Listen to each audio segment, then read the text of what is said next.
Mobibia ajo emomako abade mobile no Nsroma Kaseɛbɔ Apam TV ensem ahoda yensa toso eno na braso se kenkan ede emamo ende eye ahe ohum moboso mene de toso mienu ewo mfimpinum ni eduenu enum emu ende so ye joada ensem ne bedinu akotene no ebi ene se Ghana mampani abomodin dinini akire mu woni thank you to no wakwakohyebo sa kwantempon ahodo no behwe na waye sa enso ena ye de ni etremu ewo global mining for aso ye dia asante hene akwakokasa ewo ho no mo kire mu se illegal mining for no omohwe no munyae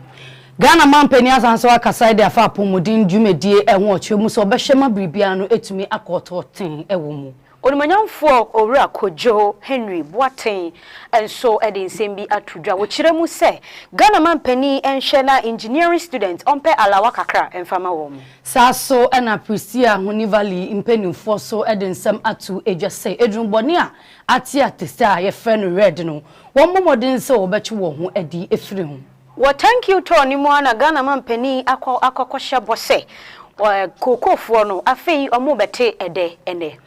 Wene nsama hodro bia edihye editie ena se mufo bomodi aso no so krojin dia maye se yembekinkai emfa emaw yede na seni na ma Apam Global Church oboade aya dom ode eye mebusum no wahyen ama yecha ode ewura bosum fufuru mu eye June oboade aya de papa eni ntini sene waye ede aman echa se yeso ye biribi ede hye na nemu nti ye biribi de hye na nemu dia na ye ba aba be pagya no wesan so se ade ba kope ena ontumi enye se obesore no ho na se nipa anya ade obema emosia na aye ye mpese saa akonya no ebebenti ena menu mienu nyina no mi che utia ba be pie mu ewo social rescue point Apam Global Church asafo no emu ya wa de bia ye mpabo kese ekoso e wo fidwem ha eninte ni de ma baby bia wo bia no woni obi a oyale titiru so oda yade mpa so wa yaresa bia dia yaresa oje eye ayaresa bo moden so be so sa nipa no ensa edna ba be piem e wo fidwem na mom oba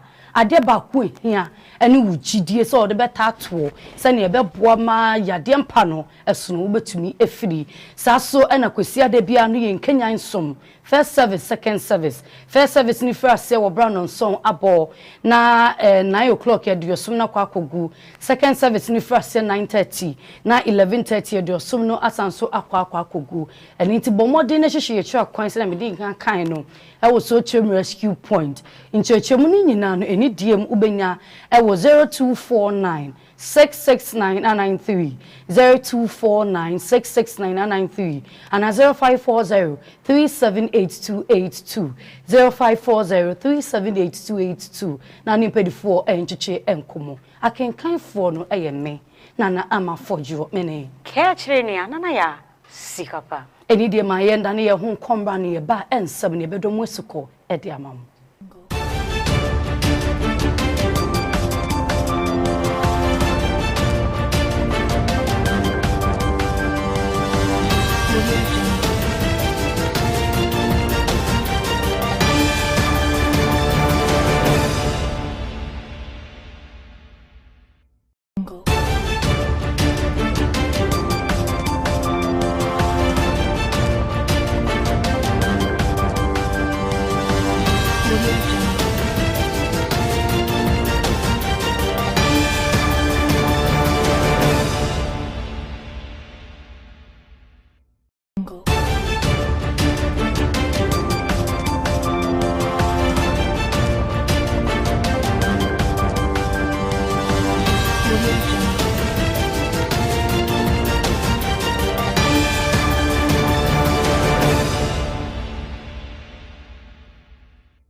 Yama wamo se oje brema ye twa ye husima ebae afei ye boura kase ni mu ye boura ensem no emudia na Ghana mampeni abomodin dineni achemu ewo eye mpeso ahodro eso de nsem ahodro kwakotu eja na Ghana mampeni achemu se ewo se dwumedie bi ewo ho na aban dada no entumi ewie obomodin na oye ni nyina titru any project ahodro aban dada no ejae. Plans are underway to revamp the collapsed cocoa sector. Incentives will be provided to our hard-working farmers to increase cocoa. It is anchored in continuity and completion. We will not abandon projects that were begun by the past government. We are here to finish what we started and to build what is needed. And so we've undertaken an inventory of all abandoned and uncompleted projects that have been done by all previous governments. And we'll soon have contractors back at work in order that the taxpayers' money can be fully utilized. I've directed the Ministry of Roads and Highways to prioritize the completion of the Maban-Goso Highway. This is a crucial link for mobility and trade across the region, in addition to the urban roads in Goso, Kenyase, and Achirensua. These town roads will be upgraded to support urban growth and improve transport safety. And as part of the NDC's flagship Big Push infrastructure program,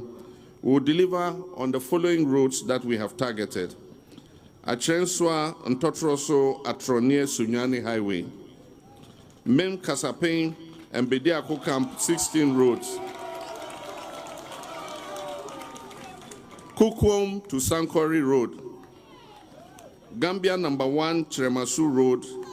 which was initiated in 2016 and later abandoned. For once, I'm determined to see this road completed. This is a road that has existed since the Rawlings administration. And somebody says, no government or no president can come and complete it. And I said they were telling lies. So I made Kofi Job go on that road. He did the road, he surfaced it and everything, put the first coat of bitumen on it, and we left office. Today, if you go and see that road, it has deteriorated again. But Wasa thank you to no emua ena Ghana mampeni edi nsembi etudwa ebeto dwa se ebra ye to Ghana mampeni eso aba no keka nsem bibre bohye bibre na ene wo hye ye na ne bohye ni ebi ni se obehwe amandwuma aba afei susu osa hye kokofo obo wona odi koko hu dwuma no se koko farmers ohye wo mo bo se obebo modin na wo mo said ye ton or mo prices no atimi akosoro na eye delay kakra ne santi ene na twema mentwe pa eno ana Ghana mampeni woni thank you to ne mu ewo ahafo region no odi nsem bi atodwa se atadwe ya fe de omo eba bete edene enti wo nka makoma ento omo yem esan se akakakra bi na nyame apeda ne sa obi ede bo nwom enche bia afei koko no ukoton a esika ubenya no ede se de ebeba wanim. Plans are underway to revamp the collapsed cocoa sector. Incentives will be provided to our hard-working farmers to increase cocoa production. We aim to add 200,000 hectares of cocoa to Ghana's outputs in order to increase income of our farmers. And to cocoa farmers, the Cocoa Board Chief Executive has informed me that in August, they will announce the new cocoa producer price.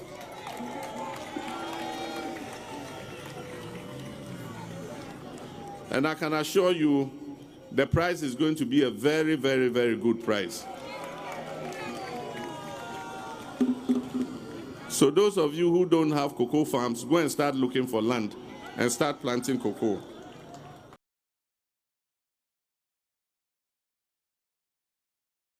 Jinemu ewo afomantam no emu na Ghana mampeni kopie mu ewo thank you to jumedie na odi no a na ode atu eye timemufo ni omanfo a ewo bono mantam no emu ana afomantam no emu se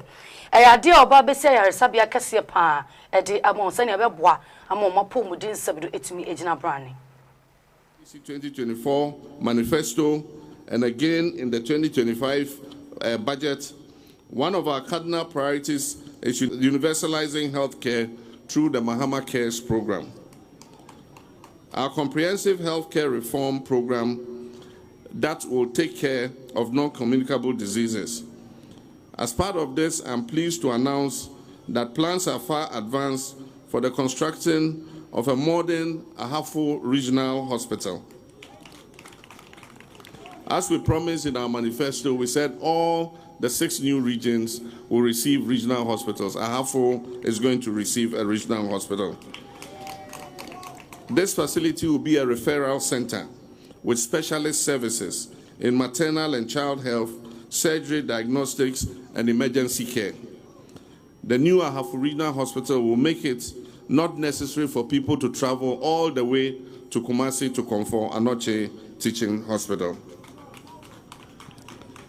I'm therefore respectfully calling on Nananom and stakeholders to facilitate the allocation of suitable land for this critical facility. We remain committed to expanding access to tertiary education, especially in underserved regions. And so in line with this, the NDC government will establish a university for the Ahafo region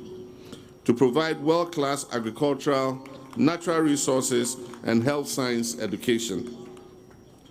We'll upgrade selected nursing and midwifery colleges across the region into degree awarding institutions.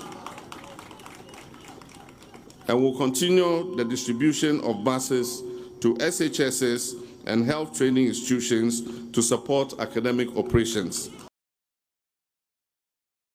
Yeguswa jinamu pampe ewo Ghana mampeni thank you to na ode ehhehye so ewo ahafo no dia na wo kiremu se ekwanya ewo honom se Ghana yemabunu na wo mo ede wo mo nsa eye enwuma ebi te se obi wo honom aye oye aduane ana wo ye chef ana se wo ye cook obi nso so a oye weather ana enwuma yede ye nsa ye bia drivers ana se wo ye tailor wo ye seamstresser obeba modi anu atabiri ede wa kwakopie mu ewo broni kuro mu se de ebe ya wo so wadwuma no ebetimi etumpon. A Ghana labor export program. There are labor shortages in many countries across the world. We are negotiating with several of those countries to export some of our professionals to work on fixed-term contracts abroad. This will include agricultural workers,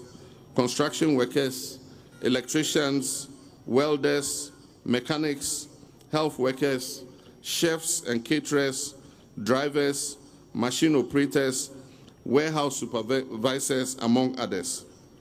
A contract has already been signed with one country for the export of 2,000 temporary workers. Young qualified people will be selected fairly from all the 16 regions of our country, including Ahafo. Yato ansam ne so edi amamodia na yekwakopie mu ewo bono mantam no emu na doma hene a owo no asanso president edi mabono regional house of chiefs je se nananu atrankundwe wo bono region openino anohimpon osaje for Dr. Ajiman Bidu a otosumi inu odi adisede akọ edi magana mampeni's excellency ora John Dramani Mahama se eni dem ne obuo kwanso MPP aban appointees and nampeni for a far one ewo aban djuma no emunum na wono afokoti kwanso we di aban sika bo aban ni fom no won momoden se obeche sankofo ni nyina no ede won ejina embra no enim ode sansam nyina tu eja obra Ghana mampeni ekosra no ewo ne naso so ya MPP ni na da dia wo free ya Ghana ni e kasa bi no be ye chire engoyere engo boano information in us is here. Now, you are minority leader. A lawyer. Kaseɛbɔ, honorable. Well, I'm not there for Yoko. Now, what now, you say, baby, not him, or really, because I am playing minority leader. Even another business, I can remember. That all the song for the Nsroma Kaseɛbɔ. Mamma, I'm telling you, I got Nassau at the who said that the optimum could be more now. Now, you are not going to say, you were so be my 1 year, so is what you were and why. You saw I warrior, man. You are a national cathedral, $58 million in the Bassin. You are. Senipano or ya sofu or ya manu Nipano bibi or ya sama na de mentrase no biya na kan to say adele ko ye ko no fiche pa sa dia kana ko e bi mo ya biya wa chi ma ko tara wa ya da wa ti no ya ma no de na am so ya tara ma wa ya Sofu on China man. Nana on China man. Yes, I said Nana de Ekobia. Yana do ma hene won kwaso yemawamu ene wanu hwam. Yetwa ensem no so dia na ye de ani etwemu ewo openi Ahmed Ibrahim na suye na ochiremu se Ghana ye National Prayer Day no ewo se ye bomodia na ye yisi honom ye ba be yesi hodia na chese e 1st July na wo behwe se de be ya ye betumi Ghana fo nyina ye betumi ahyiemu abompa ye meni nyina be ya adwen ehunu ni se sabrabo musa wo wi o bo abrabo no na se nyame enka ho a ai se watompa e de gudantuo mu e ba ne sa wo kwa no asanso aba besi ba bia wusi eno nti wopani etwiremu se wono mu e ba be 1st July on be bompa ye den pa e de atai Ghana chi e wo honhom fam se na e be ya Ghana o man no e betimi egira brane. As chairman of the National Prayer and Thanksgiving Task Force, it operates under the Ministry of Chieftaincy and Religious Affairs. And the Yamiya Aduma on the 1st July, there is going to be a National Day of Prayer and Thanksgiving. It will be decentralized in all the 16 regions, but there will be a national one. The Buswa ye the Munche. We make up Mangan just a by Wati, Baba the Prophet Ajaman. Now we'll be standing seriously, a pass him up. Nanka advice is the chairman that you will and I'm going to see a no profile. Now, if this is a woman, I mean, can't you be a but yes, you know that see your back, is what you know. Yes, you will see your back, is what I didn't tell anybody. But the Holy Spirit assembled these congregants at this time, at this hour, for this purpose. Now, on the first now, yeah, that's you know, the thank you will change Ghana. The thank you will transform Ghana. The thank you will move Ghana. The thank you will stabilize Ghana. The thank you will strengthen the city. The thank you will continue to let the manifestation of His Excellency the President.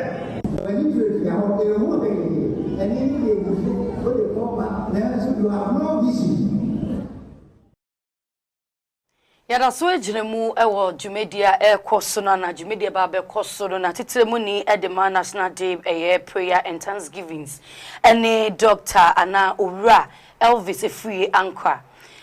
openino edensem atu eja ochiremu se sa Jumedia ba be koso ewo July 1st no osrese nyina no yenkamra yembe bom na afi yembe sum nyame mepeja no se ne beboa ama oman Ghana betumi enyi ne wompuntu mu na afi agenje oman no so ne yape ehupum sibre sa so na afi bia no elba be yenkai dum ye bekoso aye betoto aye e wa afi bia emu na afi ne so no sane adwumede ne ba bekoso no sre e wo bu kwan so sei mo bia nkonkohye MPP atade no NDC atade se gum no bia kwakohye da bi ye nyina ya homfasuo no enye different na enkofa an sei ye kwakohye party ntade na akokofa twetwemantam bia ede aba. President John Dramani Mahama was 1st July afi we kono every 1st July biano ebe da ye de be bompaye na ye da twedi ampon ase se o man Ghana baby odi aba bedru na ni nyina so anase broni bese ni theme no reflect na je say obia ebe to adwin be dwin se bio Ghana wa bakosem wankasa wa brabo na fe reset unim say President Mahama ni nyina so odi bu man no research say niam dada no o siesi ototo na meye na fe renew enti fe ye niam foforo na ede impuntuo ene nkoso aba enti no ni nyina so na enhihye ne say saada no na ye branda nyame adom ebe holiday na saada no ye be ye Christopher sorry efri no nwotwe ekopem nondu ewo State House forecourt ho ye wia na fe ebo nondu mienu ne fa ye ne enuano muslimifo omo National Mosque ayewo Kanda ye ne omo so be hia na omo so aye omo asori omo som efri nondu mienu ne fa ekopem no mienu na saada no so ye stress ye da for once ne mfa party samonto nchen enti ye stress obi bia wo ba sebio sa atade fita anasa atade a ode kwa sorry anasa ode kwa mosque no ye atade a esombo anasa Ghana colors no ahye sa dan de be sre se mo bia mfa party colors emma ho because dano de ye mfa say ya suspended political party e be say ekroye enkabom bia konye eno ne ye bota enti e be say party sem e bebam sa dan no nko ade ye sre mo ada e Christopher ni muslimi fo ni asumsuma ewo all the 16 regions and all the 266 districts no ye be ye program no simultaneously just say ye ne nkran no na regions no district ni na so ebi koso e wo hono enti no muslimi for ka ho pa Friday na e preceded on the 1st no e be 27th of June. Inti sa Friday no mosque e wo Ghana fane nyina a wo mo bo juma prayers a Friday prayers e wo hono no wo mu nyina e be hia na wo ma bompa ye e de amaye man Ghana edu kwasi ada e Christopher be ye wo mo de na emom e blada na e 1st July no se ne chairman si kan ye no ni nyina no adonpa de na e Christopher de no His Excellency the President John Mahama e beba wo wia na waba muslimi for de no ewo National Mosque ewo Kanda nti sa na program no esitie Oswafo be de chira o hwe Ghana yensa se ene yegudie eso ene owura Yusuf Sulemani or the Ensembi Ababetuja, which remuse Sisia no Ababe Bomodia Apao and Nkofuku 18 or more ebe share a bono and Numa pa esho a land commission or mobeshe a Juma air coso e wobono e honum said ye beya a Juma bia ebe coso wo biano a Jumano ebe courtote na akuyi. Now this region is one of the richest regions. And so you have a lot of investors coming in. People want to come and farm. Some want to come and do, I'm sure you have some gold around here. Some want to come and do some gold business and many, many other activities. I know that some have come to put up industries and many are coming. Those who are coming to do business genuinely, please support them. When you support them and they come, they will help raise the living standards of the people in that region. Because when they come and they create jobs, people get money into their pockets. And then their lives will be transformed. They can pay the school fees of their children. They can support their mothers and family members and what have you. So if you sit on this board and you don't have this at the back of your mind, then you'll be doing a disservice to your region and to this country. An important role in the development agenda of the country. This is evident in the Lands Commission Act 2008, Act 787, and Article 258 of the 1992 Constitution.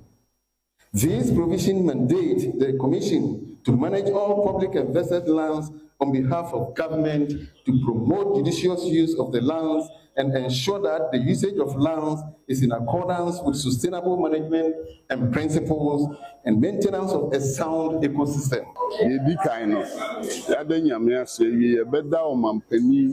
John Dramani Mahama Ase. So we say Bono East Regional Lands Commission. Yena Yemaya board members. Na say and Sasisem Nehamo Nina Bekuyi during his 4-year tenure. Na catchre amount for say you bet me a Jumano Ama Koya Ihia or Momoa. Ihia so bia any be cooperative na ya ba you say adwuma no ye na ye a e common nipa anye ya e common omo ba menyi ni say nipa pese adwuma no enko yiye ajafo ni de mayenja sansabe no sune njabo from krato embrasisi.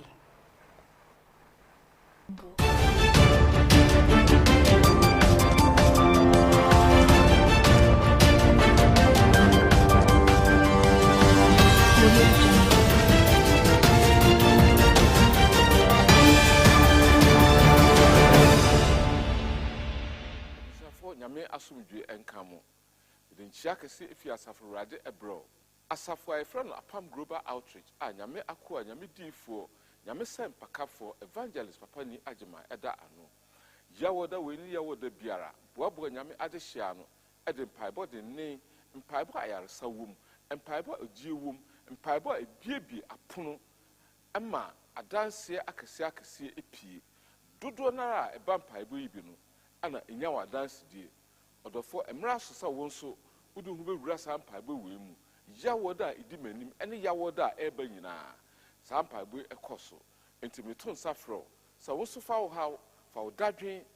fabra mpaibo yibi na wura safo urade ebekasa ama ye wo Sotium Rescue Junction Sotium Rescue Junction ubenya Sotium ka e wo kaneshi odoko dansoma kwashima La Paz Circle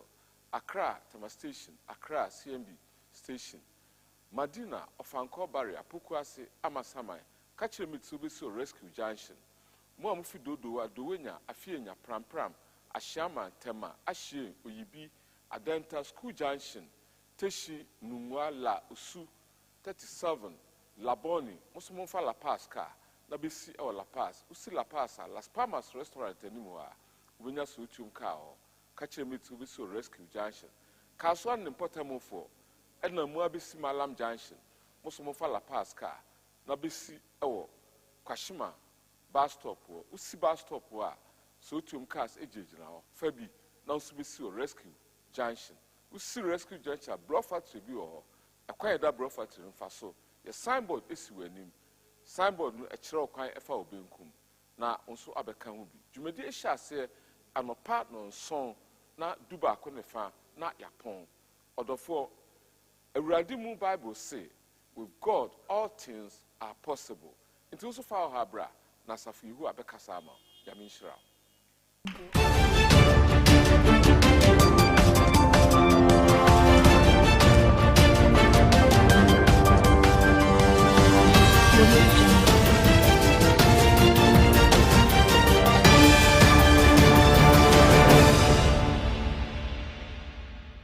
Ghana Rishimamba Yensanso and the Masne and so and Famam.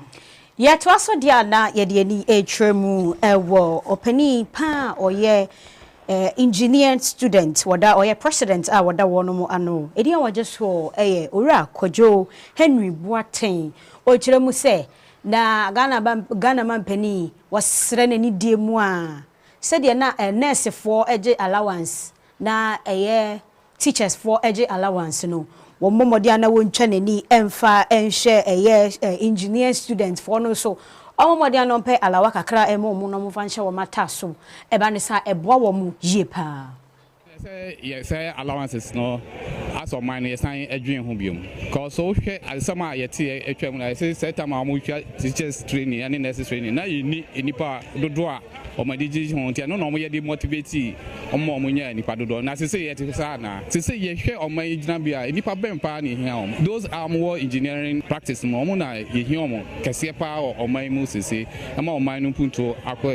ye kase engineering practitioners artisans omo de omo sa eka ho technicians ka ho asana professional engineers na kasa so eka ho eti na ye extra by no say allowance tua bi wo ho dia ene ona nani enhwe engineering students any youth now on person musua ensano adwuma nso yes ye critical institution because on mine intimate develop that our brakwa yenya enough engineering professionals what intina aban no ntwa nani enhwe no nso mo wi a omo ma medan aban no omwa yomunyuma unlike the other institution now we are once by ministries what abesan like aka don say mama yuma nyanti ye call demonstration tiesa aban no edan nani say allowance bi wo so tuya de a say ohwe engineering students na motivate them because we training on baby class almost e betime export them ye engineers ya dansi ne ho nyoma nyina omo na show mo nsa na ene sensuo no sa se ba na enya na obi ayam hyehye no na otwe etwa mu enkran ipa be na ene nsu yiri nti omo hwere omo nkwa na engineers ya aso ne sisi adan e dise dwumade bi se ya ba na ya engineers foforo ba be ka engineer fo no ho a na afutu ana me de mo omo ne se omo mo adwuma ho mra mfa so mo man Ghana enti ma se wo engineers o Ghana ha enso ne sisi da ba sa sisi ba bia na nso to a na ahokyere aba yetimi si da si nso ma ne yeye na mo ye kwan ye fa so si no eni se dan kwa na esi ba bia wo a wo ye engineer ndie unim sa ha yesi da si wo yeye na kwan se ne fa so si da so abema na yeye na nso na nya na kwan na ekọ se ko ba na sa ebema flood ne so ate Apam so de ni achemu ewo eye epoye mantam no emu na chese ye kọ akomemu state akwem state na ye kopie mu ewo ho a nananu motankonwa a ewo ho enso akasa wo kyeremu sei wono etan eye Ghana mampeni echiye papa titiriw ene ukọ eye akosombo insutade no eho a ensase bie twa ho ahia a eye aban no ede no woni aban ne ba beku pa na wono etumi enya wode sansemi na atu eja eye nana akom abebi onwoto so mienu wo bra na wono edi akoside ne fa etoso enan ene wode sansemi atu eja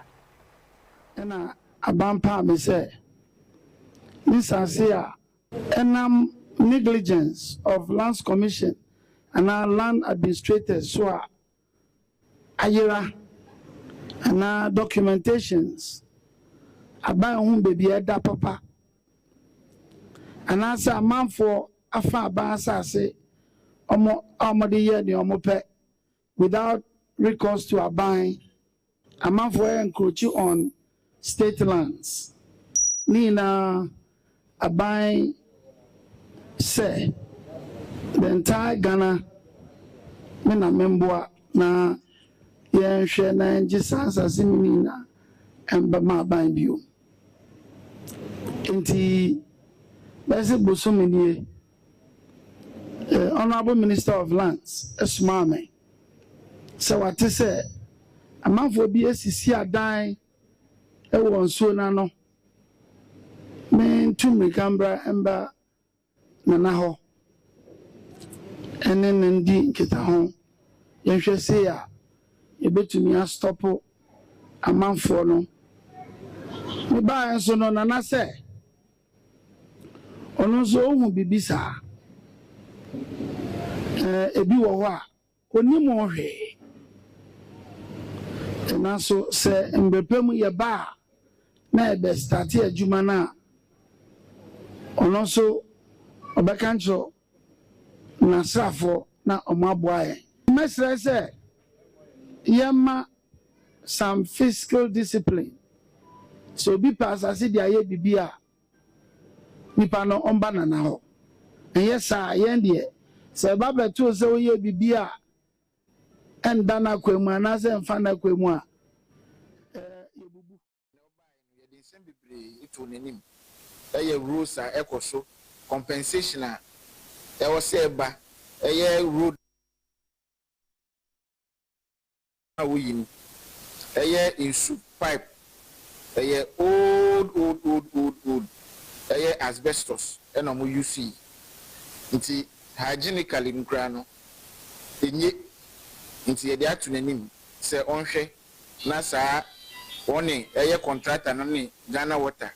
eni nsawso wo hwa kwan na wo beyi ni so ebeka efibi na walls bi ni ade ni nyina nso yesre no according to contractor no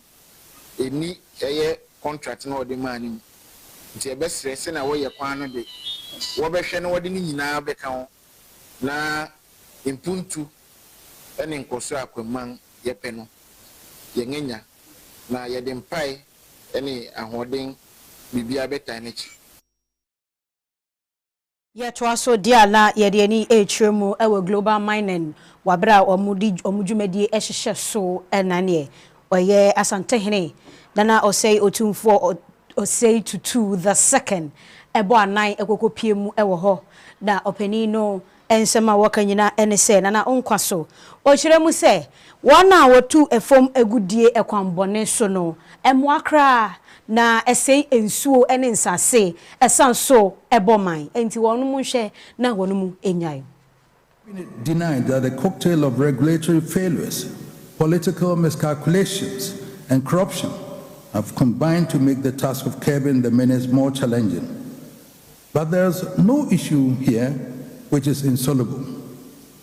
We have an opportunity to calmly dissect the policy options and tools available to deal with the problem. Sure. I feel sure it is within the capacity of this gathering of industry experts, end users and policymakers to fashion our solutions that work for the good of the nation. Yeah. I feel obliged, however, to call for a sense of perspective. The mining industry has had its challenges in recent years, symbolized more forcibly by the near collapse of Anglo-Gold Ashanti in Obuasi, but Obuasi is back on track, and overall the industry to me is in robust health. Sure. Almost all our major companies are improving on their performance. The emergence of the new Gold Board is a creative initiative with new horizons for the industry, increasing the raising prospects for more investments and higher yields. As I'm sure we will hear from the Minister for Lands, who will be speaking later, the outlook for the future is truly great, with increasing evidence of the presence of some of the new critical minerals the world needs to drive the new green economy. Sure. Unfortunately, we are in danger of diverting our attention from the bright prospects ahead onto the avoidable pitfalls of illicit mining. For the sake of the nation, please let us hold our nerves and allow ourselves to unwittingly obstruct the path to an even more robust industry. Working together with the small-scale mining sector, we will reclaim our forest reserves and restore the purity of our water bodies. Our river guards are working on clearing mining activities in our water bodies and on the banks of our rivers. We've successfully, as the minister told you, we have successfully cleared illegal miners out of 8 out of the 9 no-go zone forest reserves. We will track excavators, as the minister said, in order to know whether they are being used for illegal mining or not. And we intend to change the permitting regime. Ghana has more excavators in this country than in the whole of Africa. Apam so de ane ye ni etremu ewo atoye mantam no emu na ahemfo a ewo ho ene mpedifo so akasa wo kiremu se ade ba kwa nan se wo tisim bontere so edi ahim pa ene unim red unim so de na afa ya kirewo eba ne sa ye duro bi a ye fe no opioid ba dodo din edinim no ene red se ne obehu se sabin bebu ni bi no afa na wonu ejinejina ye manche ahodro ese wote ahyibi na wantin hyiye eno enenam so ama oyimpo no no ewo eye pristia heman a eno no ewo atoye mantam no emu ode atu ejana na eye proto so enan o kiremu sei awofo no mmomodin se obetu womba no fo na afin bebu no so enchi wo hu efefire sanse eye bone enwa wo edi kan ya be public forum na yama omehu susu bone a sa drugs na de ba enu echi no all the 6 points ni na no yebetu omu so sa said e be ya obi anton a so bi nsu dumi nkoto no yede na onu nti ye be ye ho djuma enra na mo abo so ahentie the same issue came out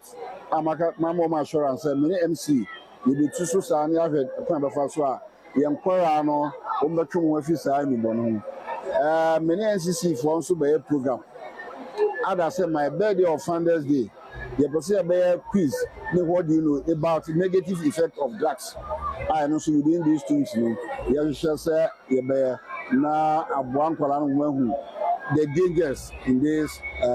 issue of drug abuse. No ho isu so as say I very common. Ghana ham. Nyame ne nananom be no say please me yan Christian kwa.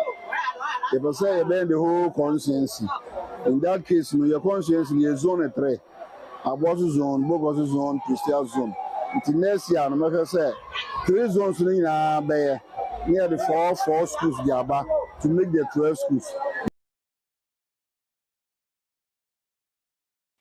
Ye free san same way so near the ni atremu wo Western North. Honomo ena yedi ni atremu regional commander a owo ho Ora Gilbert ere ensem bi atodwa na wo ma eye ebusuafo owo ho nyina amo Asante Gold Limited Asante God eni ebeyere pa yemfa ne foforo Asante Gold Limited ama ena me dey re me ho sa a slip of tongue yenko yento aso na openino etwemu ese edwuma wo mu edi no nani agye ho yie pa esanse eye sukuu dan bia ewo honom omo edi sika ehyemu ebomoden ama sukuu pon no atu anamon na sukuu yi empanifo achichiri si ho 1998 ana empanifo achichiri si honom na sisi ano wonom edi sika ahyemu ema sukuu yi etimi eba besesa kra na mining company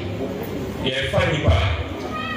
expertise ana jumaji bia nipa de be no ese onya qualification bi na ye o mai na ye ni sa qualification na me ba e beti chira no gold mines o do say wa ya je abua amenya doctors ye wo engineers de omo anye pra ko le bo mi e de esse usi na fufu renovation put me in. Now we write a party and a dance so that is you and Monsieur Negu and Colai. It be right idea, but then I get no na Yamiadon na or nam Musso General. only o finance team so we inside the way that's regional region RCC regional community council any assembly or any other massive. It's a GDA pass ya namo ayetu anya so kese ewo dono so na yi wo ha kese so fra banso ye ne schools e wa ha anamuntu nti be enfie nyensa eko enimie wo mofra basic school examination afibia ye nya obi ewo ye mpesua so hanom pabo so basic school oje president award nti ye GDA pass enye oha keke ene ye free minus nemo ye boa ema adesua konkan etumpon ewo atemuhan ye beda kira no good minds fast ye municipal assembly ye odumadi ahodo so omo fi diboa odumadi start ye omo na me de koto omo say ye problem say school bat monem ye ya yentumi ntram di ade kira ye dene na headmaster ma nyamania ne me PTA ya so ano kakra na afedi aginsam ye ni bat ho ya rea ewo omo na me de koto assembly na ni omo amfi na eha me kakra ye free hadia na ye kwa Asante Mantab no emu na mrashebedwani a owo ene mrashebedwani ono no otafo abato mpeswa no eso ene owura Vincent Eko asefua openi no so abomoden akeka ne nsase no nya ye 150,000 Ghana cedis ode akwa eye otafo government hospital so wonje na wonfa emboa ma yarefo no nyome bi a kande bi obehia se na beboa ma yarefo no won betumi atawo no wonfa emboa wo wobro ne nsɛmtwɔfo ɛkyeche enkomo no ɛna ɔkyerɛ mu sɛ ade opese apomudin pa ɛba ne mpɛsoa no ɛso be ma sebedwani 2021 na me panyina ɔwɔ ha ansa na meba no ɔhyɛ ɛyɛ maternity block bi ase ɛwɔ ha na ɔstate even before say Jonathan Moss eba be yɛ ɔmampani na baabi a mefa bia no yɛ de bomitri so Inti 2021, 2022, omo follow a parliamentary proceedings in hunu se na afibia ntwam wabra mema health minister Emma parliament by way of a parliamentary question. Let me musa ne say Tafo government hospital no na da bay. Na so se ehu de ekosi when the health minister at the time eba parliament rutie ne kasa mu a na che say challenge ne kase no ano between the contractor and government, and that situation have not been solved as we speak. Still now no mun timi solve here. Now o hwese adwuma de na esu no so a nipa ba ko fo so ntimi nye. The amount of money that will go in there is huge. Ti me madwen say de ya afibia no me try as much as possible say me anka say metimi ede me anka say me botom sika ye bibidi ama community no. Say me ko chiri mu ana me nya bibia na ye de aba beboa. Afi na aduro ye Tafo government hospital so nti ya baya 150,000 tetisika no 1.5 billion ana ye de ma ye Tafo government hospital ene na yeguso a ye pemko edia ye de ni etwemu ewo owura Mark ahwe openi no etwemu ese sisia no Ghana sedi yesika no ejira brane no odi aseda PSA ekọ ede ama Ghana mampani ewo dwuma wodi no na nije ho pa na openi ede ensem no etudwa wabra wone empanifo edi ehyemu eya ye frɛ no Ghana National Comment for asye ena openi no ejina ye eno de ensem ni nyina etudwa no de abasebode ekọ ede ama Ghana mampani sidi na ho ode a afietwemu senior businesses breye because na city no depreciate see no enoma sisa ama city no so ahoden ayeden akoso so we senior omuyi 11 na and Chamber of Commerce dey to have any say 11 nya dey abeboa ye and it was part of the proposal I the ma ban we say onhwe na me adum we ye hwe so say COVID you know any senior tax system no VAT no omobe reform e beboa ye ne IMF ni Ministry of Finance also aye meeting ye no kra ewo ho entimi feel say enuoma ye de to turn up mu but there number bi won so e was say enso omohwe which is say utility tariffs the electricity bo any issue bo e have businesses every quarter bia no ye increase enti no so me sure say akoyi but senior seed no ahoɔden no ɛkɔ so ne inflation ba fam no sure say next quarter no ɔmo ɛhwɛ tariffs na PUIC a nneɛma ɛbɛyɛ den ɛbɛkɔ fam interest rate no refi sɛ ɛda so wɔ soro Yanko a year so for or no share and wooding Juma and some eso a new Ura John Abdullah Janapo or also abo modern day I saw abo form. Now son of the board form Nina and so Baba see a year media be a to the ding. Renewable energy program a bono mantam no emu otimantem na fe savannah mantam no emu and a savannah region. Sunny a beboma in your mouth on it to me a call and kind and intido opinino a day I saw abo a form. Opportunity to express His Excellency John Dramani Mahama's profound gratitude to every stakeholder here, most especially, like I said, to our Climate Investment Fund, the African Development Bank, the Swiss government,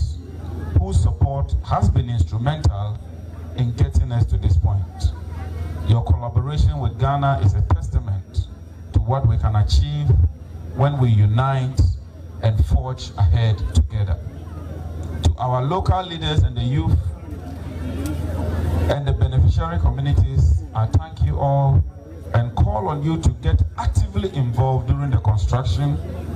and operation and management of the infrastructure. And I charge the coordinators of this program to ensure that we train the local people. Aha ena ebrebe maye kwan e maye di enwumre no nsia kase ni nyina abana wie ye mesremu e kodia na ye kai mu se obo ade ye adoma ya hye weekend foforo ase ene no so akwakọ ye 2nd June enti mesre ba bia wo bia no bo wo ho ban hwe wo su yie twu ho firi niema ense se okristoni eye mesre wo yie pa nyame odo yie pa ntine ya na watwe ho afiri niema mienu miense bia ensem fata na mesanso akai wo aha me kai wo matome bo asepa esanse ba bia ya wotomfo bone ya na eho ya no mo madama abri bia ya betena fidi kese esu amadama se mojebre ehweyen na ya sanso fa akwanya kese esu ne matobo nkra se ya kọ kakran dia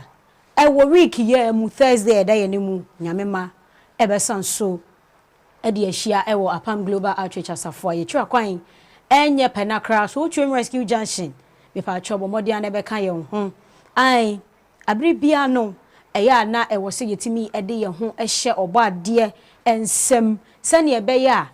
asafo ne chekere sade ya ebetimi abo apare yen enuti na abri bia ye betena fidi kese ezu ya sanso bo won kaye se ubehu se nyame guso a eye ne maho adwuma ewo Apam Global Outreach asafo mesrew ebia no waso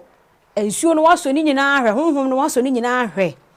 nanso wunya ade esipi ne sitade a me no beto nchia se Apam Global Outreach asafo ewiye bremu nyame enam na koa so the missions coach so ede ne ye adwuma wo haw ne sen eye yare eye o haw kodanna me pa chow asefu ase wadwuma de a ene na bomode tutumri ka Thursday yi bomode na be ka ye ho 7 na ya hye empire bodenden na se ya pese wo kofie ntamunti ya sha se 7 na ya pon 11 pepepe na wo nsu watimi akofie no abontene so akoye wadwuma shane nso se Sunday nso nyame sa emma esanso di ehia ewo Apam fie hwa biomu a mesrew eno nso osom ne sha se 7 na ya the first service no ya do wonti ne ya dwen wo ho enti service no eye 2 second service no first service no esha se 7 na ya pon 9 na 9:30 no ya sanso the second service no ahihya so a enye fedi agrokra na 11:30 12 na wo nso no wabomode a Apam afiri ye Sunday service no mu akofie shane nso me pa chow ye prayer line no so opese wo join ne yen a akwanya da ho dagba abri bia wo kristoni e wo se wutimi ema mpaye eye ho adwuma eruti bomode a na wo so mpanimfu ahoma e wo 0249669993 ana say 0540378282 0540378282 na wo ne nyame ma abomu edi ahia sampepepe nyanyame enso ebeye wakoma so odi nyina edi amawo edi a meje so eye ka chire nua na ya Sikapa minimi nua ba Nana Ama Fordjour. Nyame ya adoma wo china nso yebesa nso ahia yakra mo.